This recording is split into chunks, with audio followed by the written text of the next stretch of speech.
Et coucou ma gueule, ça va ou quoi? Si en ce moment tu vois pas ma tête en vidéo, c'est parce que je me préserve pour une prochaine vidéo en feat avec un autre youtubeur et promis, ce jour-là, je me ferai très beau pour vous. D'ailleurs, n'oublie pas le petit pouce bleu, ça m'aide beaucoup. La grosse news manga animé d'aujourd'hui va porter autour de Tite Kubo, le fameux mangaka de Bleach. Alors certains sont au courant, d'autres peut-être pas, mais l'artiste va très prochainement dévoiler le premier chapitre de 57 pages de son nouveau manga, Burn the Witch, dans le Shonen Jump au Japon.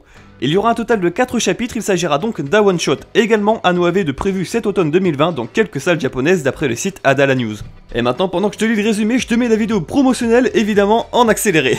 Le lien de l'article en description. Spin-off de la saga Bleach, nous suivons les aventures d'une branche occidentale de la Soul Society dans une autre ère. Invisibles aux yeux des humains, les dragons existent à la fois dans le Londres que nous connaissons, mais également dans un Londres parallèle, Reverse London. Ces dragons s'apparentent alors à des ressources naturelles pour cette ville cachée des humains.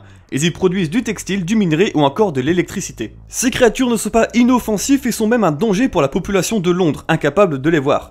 C'est alors que la protection de la ville fut attribuée aux résidents de Reverse London, plus précisément à une organisation nommée Wingblind, composée de sorciers et sorcières. Ainsi, nous suivons les aventures de Niehachi Noel et Nini Spangle, deux sorcières diamétralement opposées à travers leur mission d'intervention consistant à protéger les humains et appréhender les dragons malfaisants. Le manga Burn the Witch a débuté en août 2020 aux éditions Shueisha et dénombre du coup un total de 4 chapitres plus un prologue en 2018 au Japon. Et pour les pressés, sachez que la suite de l'anime Bleach est en cours de production. Pour ce qui est de mon avis, j'ai si hâte de retrouver les dessins, le tracé de Kubo et me plonger dans une histoire parallèle à Bleach. Un spin-off est justement fait pour pouvoir être lu sans avoir vu la série principale, donc pas besoin de mater tous les épisodes de Bleach pour profiter pleinement de ce one-shot. Malgré ça, une histoire de sorcière, je sais pas du tout si ça va réellement m'animer. Encore faudrait-il que ce soit licencié en France. Bon, très honnêtement, ça devrait arriver, je pense.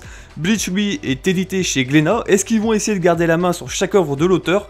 On ne sait pas, mais autrement je verrais bien Kyun ou Pika sur le coup.